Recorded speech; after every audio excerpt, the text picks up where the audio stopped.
YouTube. What's the deal, man? It's your boy GoHammTV. I am back with another reaction. This is the UK's most feared family. The Addams family, that is. You feel me? I've been hearing a few things from them, about them. A couple people told me I needed to hop into their little biography or whatever the case may be, so it's only right that I hop into it. You feel me? I do all requests. Let me know what you want to see me do next in the comments. Oh, and look, sub to the motherfucking channel, my next. Sub to the channel, bro. Sub to the channel, like this video. Keep me busting. You gonna keep me grinding. You feel me? GoHammTV. Let's get into it.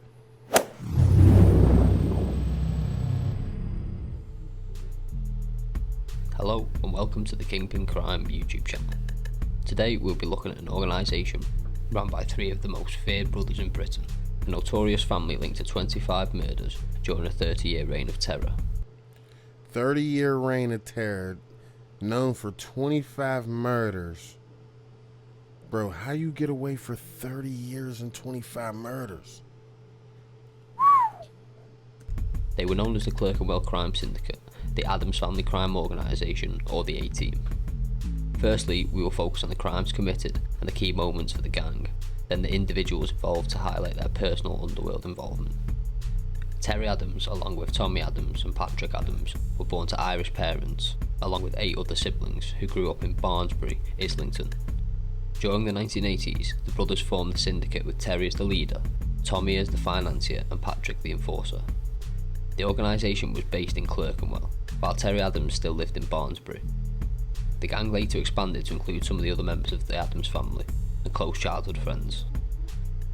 Speculated to be heavily involved in drug trafficking, hijacking of gold bullion shipments and security fraud, to name a few, in addition to developing alleged connections to corrupt Metropolitan Police officers. It is also How 25 murders, drug cartel, and 200 million made Addams family Britain's most notorious gang and more dangerous than the Krays. Headlines is they're worse than the Krays. I'm gonna have to look into the Krays, man.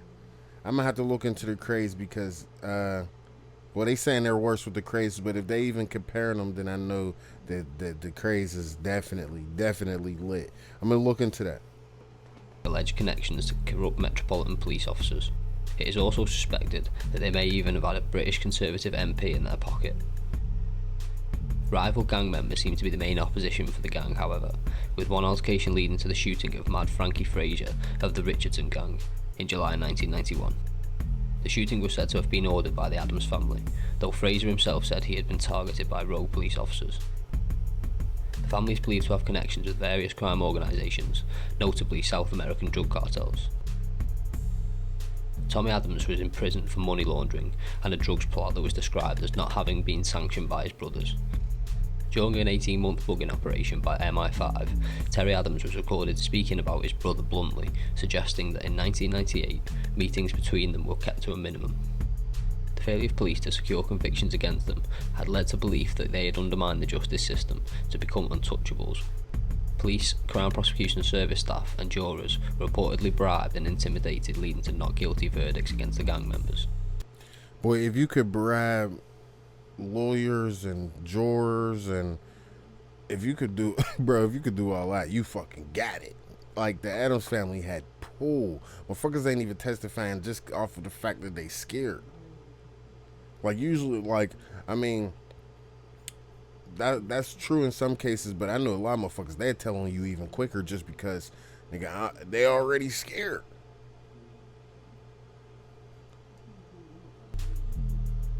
Tommy Addams gained high-profile public attention during a trial in 2004, when he was described as having attended a meeting in 2002 at the request of the former football international, Kenny Dalglish. Dalglish was a major shareholder in Wilmslow-based sports agency Proactive, a leading sports management firm headed up by local businessman Paul Stretford. Dalglish was reported to have hired Addams during a protracted deal to secure Proactive's exclusive management rights to Manchester United and England footballer Wayne Rooney, when another company claimed to represent Rooney. In February 2010, a a 38-year-old man claiming to be Terry Adams' nephew was convicted in a case known as the Jigsaw murder. The trial revealed that the man, Stephen Marshall, disposed of 4 bodies for the Adamses and was sentenced to at least 36 years in prison. Bro, 36 years is fucking wow. I don't care what age you go to jail at. 36 years is crazy. That's just to me. 36. Listen, because I'm thinking, even if you only 10, if you got 36 years, you're going to be 46. Get out. No. Especially you 30, you come home by 66. No. Don't even let me out. Fuck it. I'm just going to chill. Fuck it. In 2014, Tommy Adams and 13 other people believed to be affiliated with the Clerkenwell crime syndicate were arrested in a police operation codenamed Octopod. Designer watches, 6 shotguns and large sums of money were found in addresses across the city. The arrests were linked to conspiracy to assault, money laundering, fraud and revenue offences. The Clerkenwell crime syndicate was alleged to be one of the most powerful organisations in the United Kingdom. Media reports have credited them with a collective wealth of up to £200 million. The BBC has asserted that their influence decreased from 2000 onwards, with leaked information from police officers stating that the family had been credited with acts that they simply did not carry out. However, the Metropolitan Police took the alleged crimes of the Adams family sufficiently seriously to involve a Crown Prosecution Service-led team. I understand bro probably new in the game, but if he can't raise his voice a little bit more, because I gotta do mines too, but mines is just strictly off of not being close enough to the mic or not having the mic strong enough. He sound like he's just like damn near trying to either whisper or put it on a sexy voice. Detectives and MI5 in order to crack the Adams' mafia-like cartel. Terry Adams, born the 18th of October 1954 in London. I ain't gonna lie, Terry Adams looked like the boss though. He looked like he well put together, my nigga. Real rap. Described as having more recently adopted a more genteel persona, buying clothes in expensive fabrics and indulging in his love of art and antiques to appear legitimate. His downfall came with the assistance of MI5 and the Inland Revenue. MI5, in a unique inter-department collaboration, the first of its kind after the Cold War had ended, played a leading part in the electronic war against organised crime and turned its sights on the Adams cartel.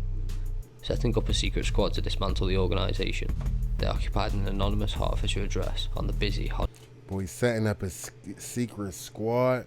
Hey bro, the cops be doing so much shit just to get a motherfucker, bro. Hoddesdon commuter belt into London to intercept the gang's communications. Some of the recordings made suggest that Terry Adams had retired from frontline involvement in crime in 1990. Police sources believe Adams knew he was being monitored, so was allegedly caught on tape in 1998, telling his advisor, Solly Nahom, that he did not want to be involved with a particular legal deal which would affect his legitimate business. This was in order to use the recordings in his defence. Hey, that was way too smart. He kind of figured that they was already tapped and getting listened to, so he just started saying shit that was like, nah, I ain't into that. I'm doing illegal bit. Hey, bro, I feel it. That was too smart. The Inland Revenue was suspicious enough to ask Adams to explain how he had amassed his personal fortune. Adams invented a range of unlikely occupations, including jeweller and public relations executive. Transcripts of the surveillance and investigations into several front companies Adams set up proved he was lying. He was arrested in April 2003 when detectives found art and antiques valued at £500,000, cash of £59,000 and jewellery worth more than £40,000 in his home. On 9th of March 2007, at the hearing at the Old Bailey, Andrew Mitchell summed up the prosecutor's case in saying, "It is suggested that Terry Adams was one of the most feared and revered organised criminals. He comes with a pedigree as one of the family whose name had a currency all of its own." He admitted a single specimen money laundering charge on 7th of February 2007 and was jailed for 7 years, being released on 24th of June 2010 and then recalled to prison in August 2011 for breaching his licence. Also on 21st of May 2007, he was ordered to file reports of his income for the next 10 years. In August 2011, he appeared. Hey, bro, he was doing the he was doing the most. They had to order this nigga to do so much, bro. He was probably on that, bro. I want him to get to why they so feared as a family, though. I know, of course, it's the amount of murders and all of that stuff, but was they on dog? Was they bullies? Was they just only smacking shit? Did they beef? Was they just so big that they counting all the murders collectively? Man, let me know something in the comments. Appeared before City of London Magistrates Court, charged with 8 breaches of his financial reporting order. In March 2017, Adams lost his appeal against an order to pay £700,000 under the Proceeds of Crime Act. In November 2017, a district judge sitting in Weston-super-Mare ordered Terry Adams to pay the remaining amount within 30 days or return to prison.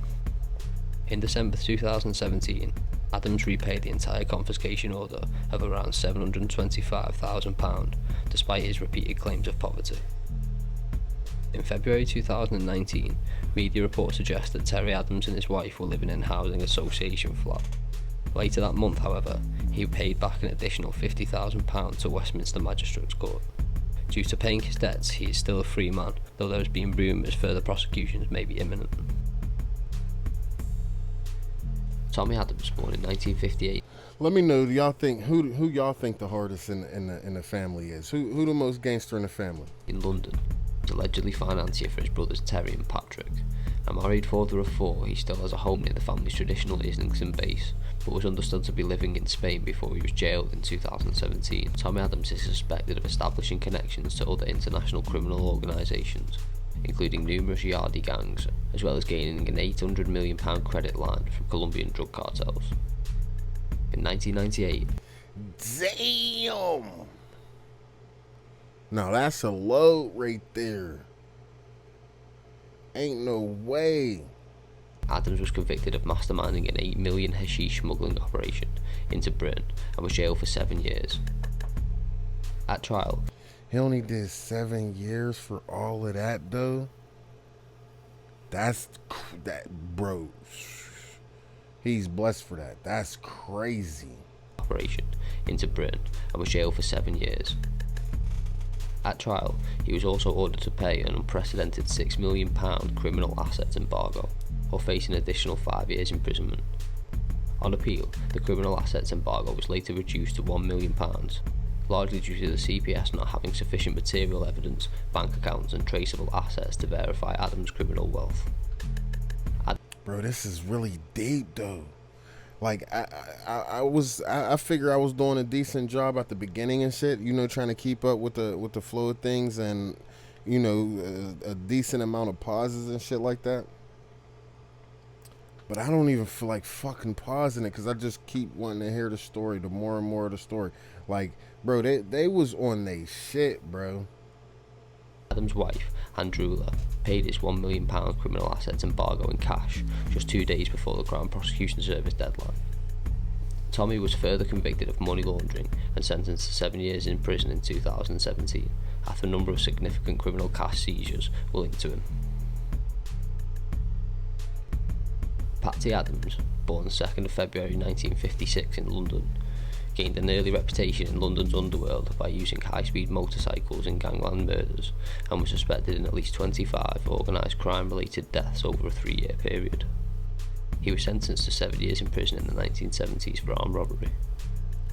Bro, that's how I know y'all just be trying to, or not y'all, well, yeah, the UK police, I know for a fact y'all just soup up everything, smack as many charges on people, and just hopefully they either plead out or a stick. I mean, that's the land of the law. That's pretty much what every body is doing. But get your shit together, dude. You feel me? Like, that's all I'm saying. Just get your shit together. Do better. If you knew better, you would do better. Patrick, sometimes known as Patsy, has participated in individual criminal activities, most notably in a 1991 murder attempt on Frankie Fraser. According to one account, he assaulted Fraser's son David Fraser with a knife, cutting off part of his ear during a drug deal. The defendant stated in 2001 that he was living in exile in Spain in a walled villa bristling with security cameras. Patrick Adams and his wife were then wanted in connection with an attempted murder in Clerkenwell, London, on the 27th of December 2013. Later arrested in Amsterdam on the 7th of August 2015, Adams admitted shooting Paul Tiernan, but he was cleared of attempted murder after the victim refused to cooperate with police. Adams admitted causing grievous bodily harm with intent at Woolwich Crown Court and was sentenced to 9 years in 2016. Police searched Adams' flat in the days after the shooting and found a handwritten note from Mr. Tiernan, which said "I ain't no grass" and urged his former friend to face me. In an interview in 2020, Paul Tiernan stated that Adams was released from prison earlier in the year. That concludes our video on the Adams Family Crime Syndicate. Alright, well look, that concludes your video. Let me conclude mine. There's a few things I wanted to say. One, there were some good details in there. Good job on the research. That was the strong side, in my opinion. On another note, the quality, mine's ain't the best neither, but I'm just giving out advice just because fuck, that's what I do.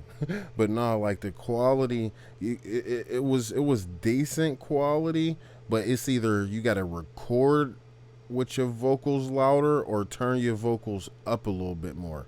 One of the two, just so it could be like kind of in your ear, pretty much in your face with the sounds and shit. I mean, that's just my opinion. Hopefully you see this and take full advantage of the little slight things that I decided to share with you, I guess, or whatever. But good job on definitely getting the shit together. The different shots, the different pictures, all of that shit. Definitely did your thing on there, my brother. But as far as the Adams family, crazy. 25 murders and ran that shit for 30 years is just buck wow. I need some more other like gangster shit, mob bosses, documentary type of shit, or just true story movies. I need everybody that made it this far to at least put one or two links to something you want to see me react to, like as far as like London gangsters and shit like that, man. Just help the brother out. Sub to the channel, like this video. GoHammTV.